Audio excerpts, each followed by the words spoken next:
The knock didn't come at night. It came in the middle of a school day. Deputies surrounded a quiet home, not looking for drugs or weapons, but for a computer investigators believed was hiding images no one should ever possess. At the same time, miles away, a high school senior was pulled out of class. No warning, no preparation, just a question that would instantly change his life. Do you know why we're here? What followed was an investigation that exposed disturbing online behavior, a trail of digital evidence, and a case that quickly drew national attention, not just because of the allegations, but because of who was connected to them: a teenager, a school, and a parent in a position of trust. This is the story of how an online world collided with real consequences, and how a single investigation raised serious questions about accountability, responsibility, and who was allowed near children. It began like an ordinary school morning. Classrooms were full, hallways buzzed with routine noise. Seniors were thinking about graduation, college acceptances, and life beyond high school. Nothing about the day suggested that it would end with police body cameras, seized electronics, and a criminal investigation that would follow one student for the rest of his life. But behind the scenes, law enforcement was already moving. Deputies arrived quietly at a residential home in Florida to execute a search warrant. Their objective was not drugs or stolen property. They were there for digital devices, computers, phones, storage drives, anything that could contain illegal images involving children. As officers surrounded the house, one stayed positioned near the backyard, watching over a swimming pool and fence line. Others approached the front door. Inside the home lived an 18-year-old high school senior, his parents, and his younger sibling. At the same time, detectives drove to a nearby high school. Their destination was not the principal's office. It was a classroom. The student was called out during first period. He followed school staff down the hallway, unaware that officers were simultaneously searching his home.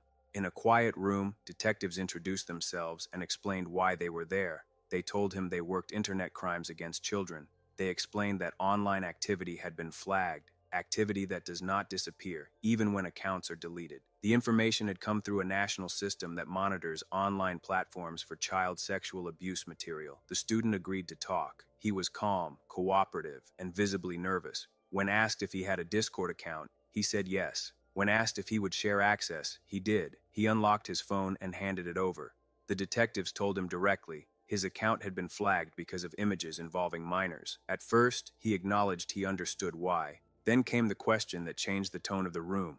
Am I going to jail? The answer was not immediate incarceration, but it was not reassurance either. Detectives explained that this was only the beginning. His phone would be seized. His computer at home would be examined. A forensic analysis would determine what was on his devices, how long it had been there, and whether it had been shared. As the interview continued, the student admitted that there would be child sexual abuse material on his phone and computer. He said he had been communicating with strangers online, people he never met in person, through Discord servers. He described trading images with random users. Detectives told him that the cyber tip they received included images of very young children. Some were estimated to be under 10 years old. One appeared even younger. The student did not dispute that. Audio from parts of the interview would later be redacted before public release because of admissions made during questioning, but police reports documented what he acknowledged: that he knew what he was doing, that he understood the content involved minors, and that the material would be found on his devices.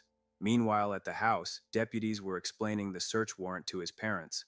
They were calm, professional, direct. They informed the family that detectives were already speaking with their son at school. They explained that electronics would be seized, that the search was related to an online investigation involving sexual images of children. For any parent, it is a moment impossible to prepare for. Inside the home, officers moved methodically from room to room. Gaming computers, laptops, phones, storage devices, anything capable of storing or transmitting digital content was taken for forensic examination. Back at the school, the interview continued. The detectives asked how it started, how long it had been going on, whether he preferred people his own age, and how younger images became part of the exchanges. They asked whether he used other platforms: Telegram, WhatsApp, Megalinks. He denied meeting anyone in person. He denied creating his own content. He described the activity as online only. Still, the seriousness was unmistakable. This was no longer a school issue. It was a felony investigation. Before letting him leave, detectives explained what would happen next. Forensic analysts would examine the devices. Depending on what was found, charges would be filed. The process could take months. They told him to expect consequences, not just legal, but personal. They told him his parents would find out. Then, almost jarringly, they allowed him to return to his day. He left the room. He went back to class. He went home. But nothing about his life was normal anymore. What made this case explode beyond a standard cybercrime investigation was not only the allegations, it was who his mother was. At the time, she worked as an assistant principal at an elementary school, and after her son had already been questioned about child sexual abuse material, she allowed him to participate in a school event where high school seniors walked through the elementary campus, interacting with younger children. When that information became public, outrage followed. School officials placed her on administrative leave pending an internal investigation. Parents demanded answers. How could someone under investigation for such crimes be allowed near children? How much did school administrators know, and when?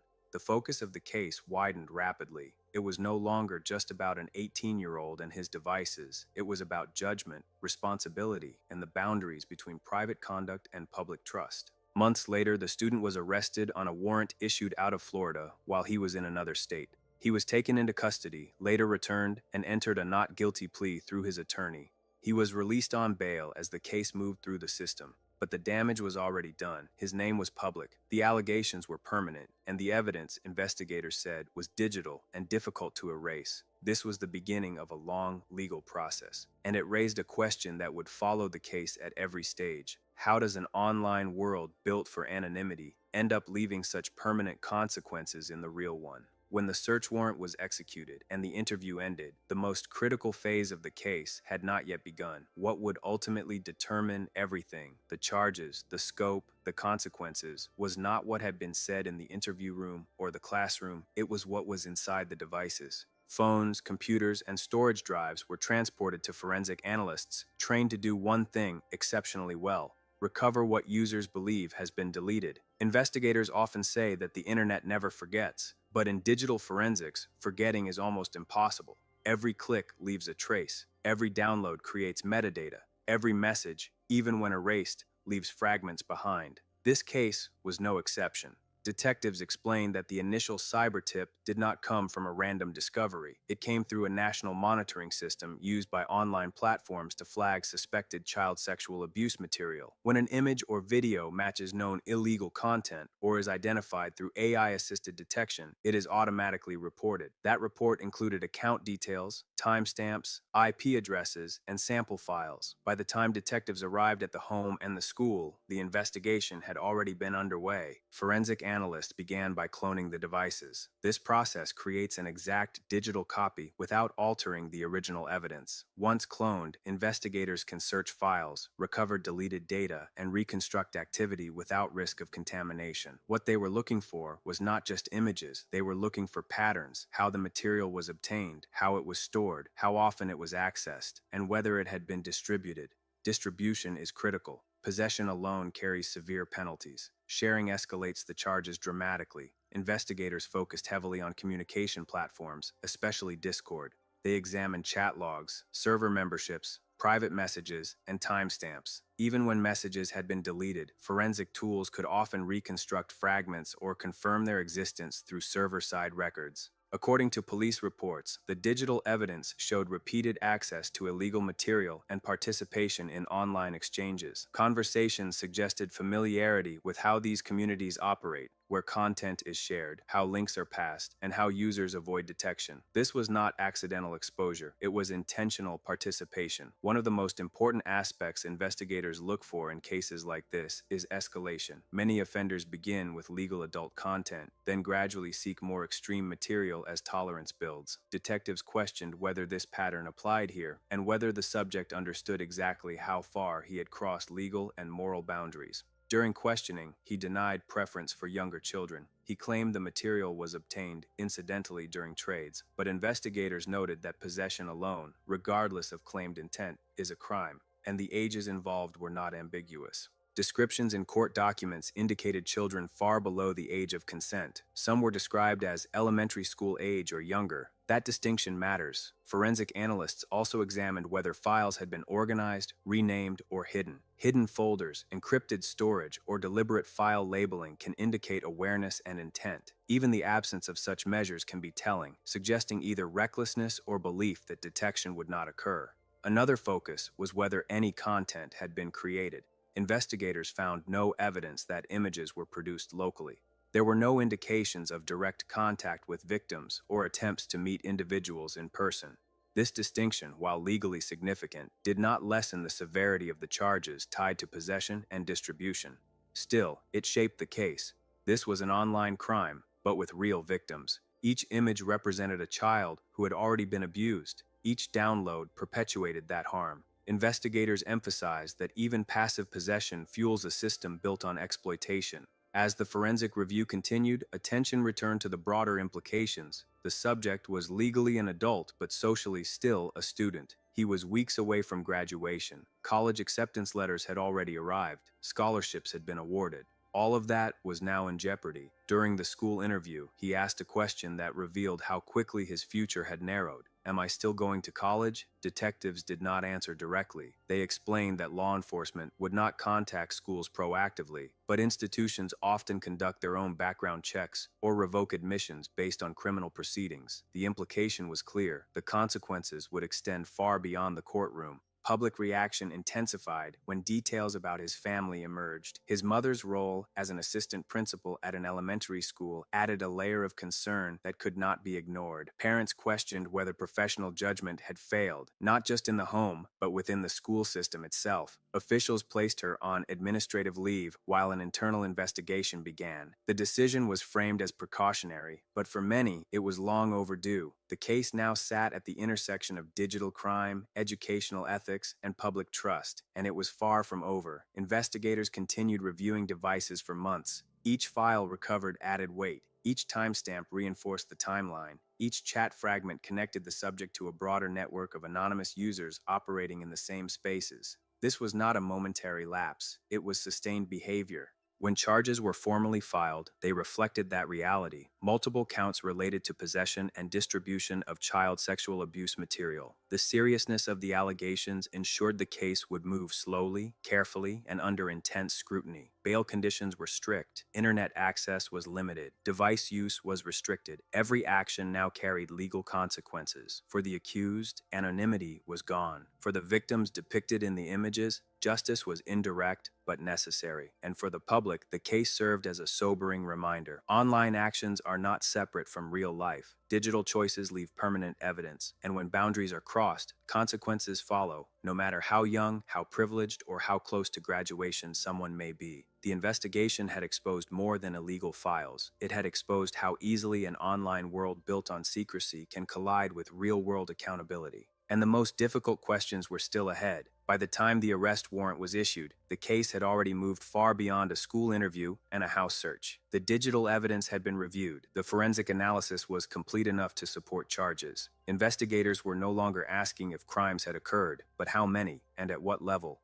When deputies located the suspect in another state, there was no dramatic chase, no resistance. Just a quiet moment where a teenager, now legally an adult, was told that Florida wanted him back. He appeared confused at first, then frightened. He asked for his passport. He asked what was happening, and then he was placed under arrest. That moment marked the end of denial. Extradition proceedings followed, and eventually he returned to Florida, where his attorney entered a not guilty plea on his behalf. He was released on bail under strict conditions, including limits on internet use, device access, and contact with minors. Legally, the case was just beginning. Publicly, the damage was already done. Court documents outline multiple felony charges tied to child sexual abuse material, charges that carry long prison sentences if proven. Prosecutors emphasized that the case involved not just possession, but distribution, which dramatically increased its severity. Each file mattered. Each transfer mattered. Each click mattered. In cases like this, prosecutors do not need to prove physical contact. They only need to show knowing possession and sharing of illegal material involving minors. The digital trail, timestamps, file hashes, account records often speaks louder than any confession. And in this case, that trail was extensive. As news spread, attention returned once again to the family, specifically to the accused's mother. Her position as an assistant principal at an elementary school placed her under intense scrutiny. Parents demanded to know how much she knew and when she knew it. Records showed that she allowed her son to participate in a school event involving younger children after he had already been questioned by police. School officials stated they were reviewing whether policies had been violated. She was placed on administrative leave, and that status remained in place as the investigation continued.